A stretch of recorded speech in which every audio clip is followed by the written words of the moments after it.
우리에게 주신 하나님 말씀입니다. 레위기 19장 19절부터 37절까지의 말씀을 다 함께 읽도록 하겠습니다. 너희는 내 규례를 지킬지어다. 내 가축을 다른 종류와 교미시키지 말며 내 밭에 두 종자를 섞어 뿌리지 말며 두 재료로 직조한 옷을 입지 말지며 만일 어떤 사람이 다른 사람과 정혼한 여종 곧 아직 속량되거나 해방되지 못한 여인과 동침하여 설정하면 그것은 책망을 받을 일이니라.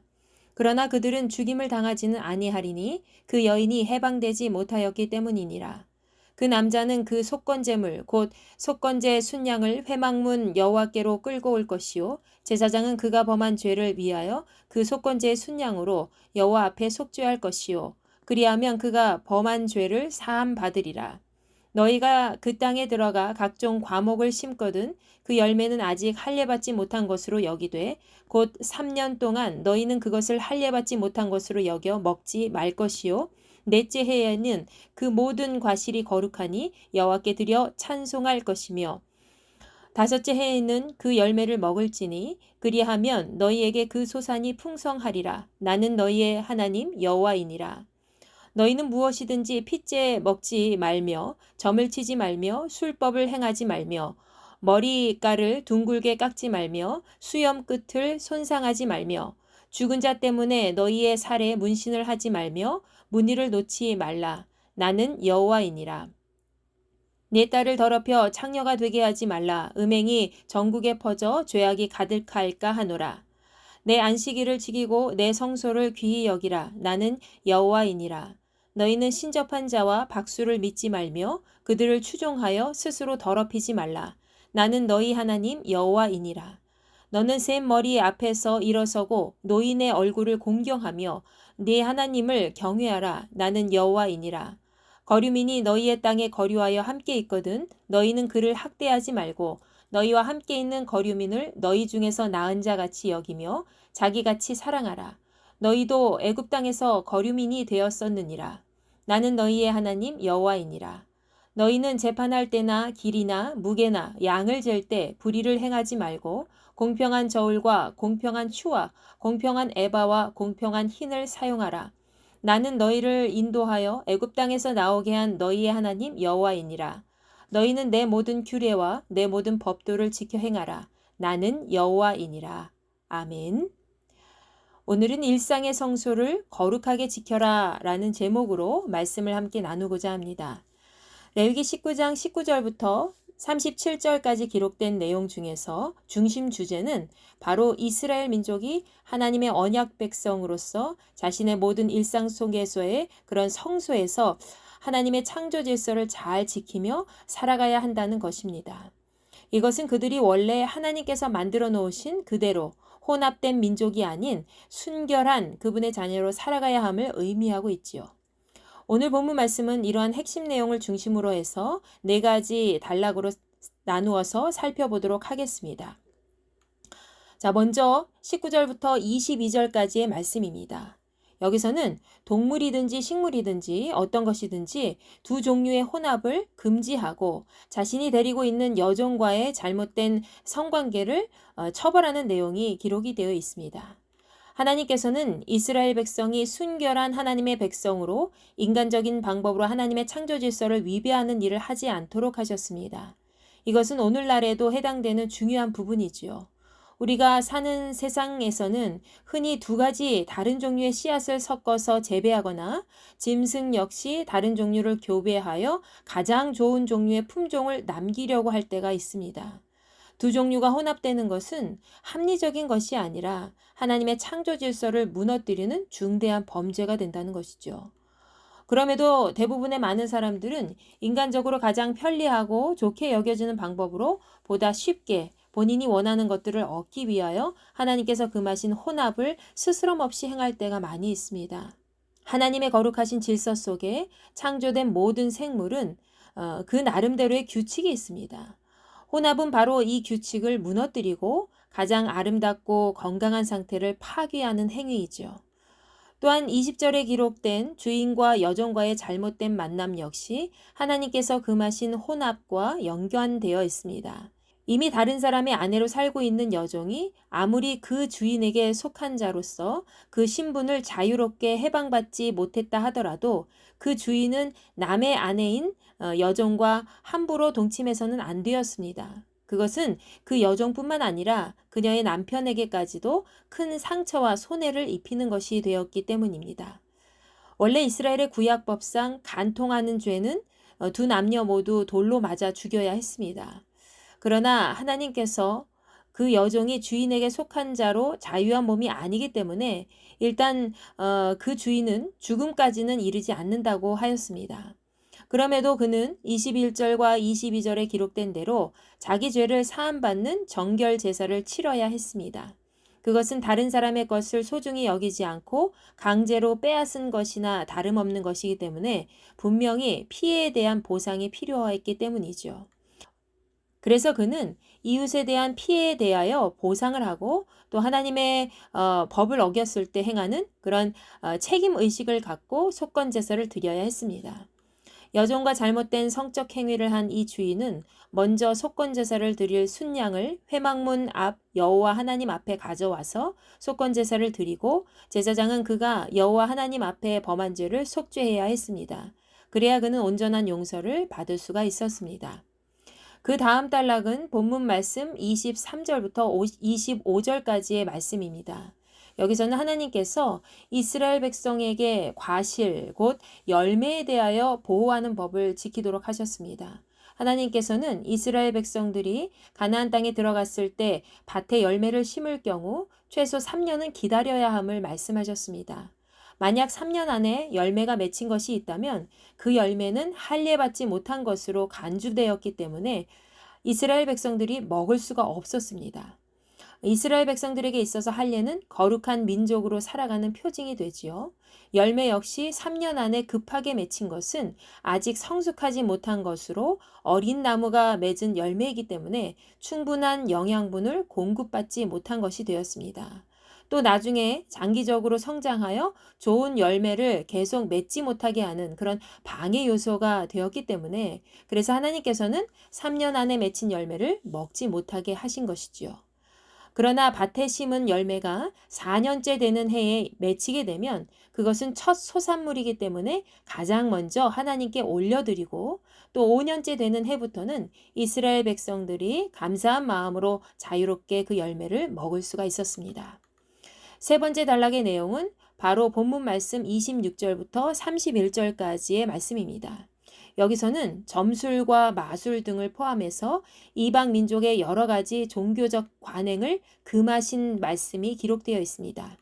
특별히 26절 말씀에서는 살아있는 모든 생물을 그 피째 먹지 말아야 한다고 되어 있죠. 그것은 피가 곧 생명과 연관되어 있기 때문입니다. 모든 생명은 하나님의 것이기 때문에 구별된 백성이 피를 섭취함으로 생길 수 있는 그런 부정함과 죄로부터 떠나도록 하나님께서 인도해 주신 것이죠. 그뿐만 아니라 하나님께서는 이스라엘 백성들에게 오직 하나님을 섬기는 백성으로서 일상생활에서도 늘 거룩함을 유지하게 하셨습니다. 그것은 다른 이방 민족과 같이 점을 치지 말고 어떤 마술을 행하지 않는 것이었죠. 이방 민족은 짐승의 피를 먹고 점을 치거나 짐승의 내장을 보면서 점을 치는 행위를 행하였기 때문에 이 같은 행위는 하나님께서 보시기에 가증한 것이 되었습니다. 또 27절과 28절에 언급된 대로 이스라엘 백성들은 다른 이방 민족이 행하는 것처럼 자기 신체의 수염을 손상시키거나 죽은 자를 위하여 자기 몸에 상처를 내거나 문신을 하는 행위를 해서는 안 되었습니다. 그것은 우리의 육체와 영혼을 하나님의 형상대로 창조하신 하나님의 뜻을 위배하는 가증한 행위였지요. 29절과 30절까지의 말씀에서는 백성들의 음행을 금하고 안식일을 거룩하게 지킬 것을 언급하고 있습니다. 고대 신전에서는 아버지가 자신의 딸을 신전의 창녀로 바치는 일이 종종 있었습니다. 신전의 창녀는 신에게 제사를 드리러 오는 사람들과 음란한 행위를 통하여 신의 메시지를 알려주었는데요. 이 모든 것은 자기 자녀를 더럽히는 일이었고 그 땅을 죄악으로 물들이는 행위였습니다. 하나님께서는 그래서 이 같은 행위를 금하셨고 특별히 30절 말씀에서는 안식일을 지키고 하나님의 성소를 귀히 여기라고 말씀하시지요. 하나님께서는 이스라엘 백성들이 개인의 경건 생활뿐만 아니라 주변 이웃과 사회적인 측면에서 항상 안식일을 지켜 행함으로 하나님의 거룩함이 있는 성소가 존귀하게 여겨지기를 바라신 것입니다. 세 번째 단락에서 마지막 말씀인 31절에서는 죽은 자의 영혼을 불러내는 영매 또는 거짓 영의 도움으로 미래를 예언하는 박수무당 등을 가까이 하지 말고 그들의 말을 믿지 말아야 한다고 말씀하고 있습니다. 신접한 자 또는 박수 등의 사람들은 악한 귀신과 한몸을 이루어서 그 주변을 더러움으로 오염시키는 자들입니다. 그들이 통하는 신의 세계는 귀신의 세계이고 그들은 하나님의 거룩하심과 반대되는 영적 통로로 살아가기 때문에 하나님께서는 이스라엘의 모든 백성이 영적으로나 육적으로나 오염된 백성이 되지 않도록 그들과의 접촉을 금하신 것입니다. 마지막 단락으로 32절부터 37절까지의 말씀에서는 노인을 공경하고 사회적 약자를 배려하고 공정하고 공평한 재판을 통하여 사회를 유지하는 방법이 기록이 되어 있습니다. 32절부터 34절까지에 기록되어 있는 그런 노인을 공경하고 나그네를 대접하는 일은 이스라엘 백성이 과거에 애굽 땅에서 연약한 노인이나 나그네와 같이 살았었기 때문에 하나님께서는 그들이 그 모든 것을 하나님의 은혜 가운데 기억하면서 감사하며 살기를 바라셨다는 것이지요. 세상의 어떤 존재도 멸시받거나 천대받아야 할 이유는 없습니다. 우리는 모두 나그네와 같이 이 세상에 왔다가 떠나가는 존재이지요.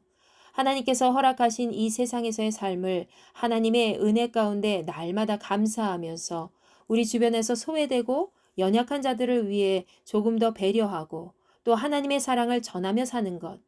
그 모든 것은 하나님께서 우리 모두에게 허락하신 존귀한 일입니다. 연약하고 소외된 백성을 사랑하고 돌보는 것이 곧 하나님을 사랑하는 것이기 때문입니다. 35절부터 37절까지의 말씀에 기록된 공정한 재판에 대한 부분은 언제나 우리가 하나님과 사람 앞에서 한쪽으로 치우치지 말고 살아가야 된다는 것을 알려주고 있습니다. 특히 36절 말씀에서 공평한 저울과 공평한 추, 공평한 에바와 공평한 흰을 사용하라는 말씀은 하나님께서 그들을 은혜로 구원해 주셨기 때문에 그들 역시 거짓된 부와 권력을 획득하여 하나님의 공정하심과 거룩하심을 위배하지 말라는 그런 뜻을 담고 있습니다. 하나님께서는 37절 마지막 말씀에서 이스라엘 백성들에게 하나님의 모든 규례와 법도를 잘 지켜 행하라고 다시 한번 강조하셨습니다. 그들에게 있어서 하나님의 법과 그 규례는 그들을 살리는 하나님의 생명의 말씀이기 때문입니다. 레위기 19장 말씀에서 나는 여호와이니라 라는 하나님의 말씀은 무려 16번이나 계속해서 반복되어 등장하고 있습니다. 여기에는 이스라엘 모든 백성이 하나님의 거룩하심을 생활 속에서도 계속 생각하며 살아가기를 바라신 하나님의 뜻이 담겨 있는 것이죠. 하나님의 백성은 거룩하신 하나님께 속한 자녀들입니다. 하나님의 자녀는 그분의 자녀된 본분을 잘 지켜 행해야 됩니다. 그것이 자신의 몸과 마음과 영혼을 거룩하신 하나님의 임재가 있는 거룩한 성소로 지키는 것입니다. 우리가 이방 민족이 행하는 것처럼 모든 것을 혼합하고 또 악한 영이 주도하는 일을 따라 행할 때 우리는 하나님의 순결하고 거룩한 백성으로서의 삶에서 멀리 떠나게 될 것입니다. 하나님의 백성으로서 앞으로 우리가 해야 할 일들은 그분이 우리의 거룩하신 하나님이심을 날마다 기억하며 하나님의 말씀대로 살아가는 것입니다. 그것이 바로 세상의 오염된 부분을 하나님의 거룩하심으로 덮어서 깨끗하게 만드는 일이 될 것입니다. 우리의 몸과 영혼 그리고 우리 삶의 모든 부분은 하나님의 거룩한 성전이 되어야 될 줄로 믿습니다. 우리 모두 하나님이 기뻐하시는 거룩한 성전의 모습으로 오늘 하루도 잘 마감하시기를 간절히 축원합니다. 기도하겠습니다. 전능하신 아버지 하나님 감사합니다. 우리는 머리끝에서부터 발끝까지 하나님의 거룩하심을 입은 존귀한 하나님의 백성인 줄 믿습니다. 우리가 살아가는 세상 속에서 모든 것과 혼합시켜서 하나님의 거룩성을 잃어버리는 자가 되지 않도록 인도하여 주옵시고 언제나 거룩하신 하나님의 일상 속에서 우리 몸에 새겨진 우리 마음판에 새겨진 우리 영혼에 새겨진 그 성소를 잘 지켜서 하나님의 뜻을 이루고 하나님의 임재를 많은 사람들에게 드러낼 수 있는 거룩한 민족이 될 수 있도록 우리와 함께하여 주시옵소서. 오늘도 하루를 잘 마감하게 하시고 하나님의 뜻을 많은 사람들에게 드러내며 하나님이 살아계심을 나타낼 수 있는 우리 모두가 될 수 있도록 도와주시옵소서. 감사드리며 살아계신 우리 주 예수 그리스도의 이름으로 간절히 기도하옵나이다. 아멘.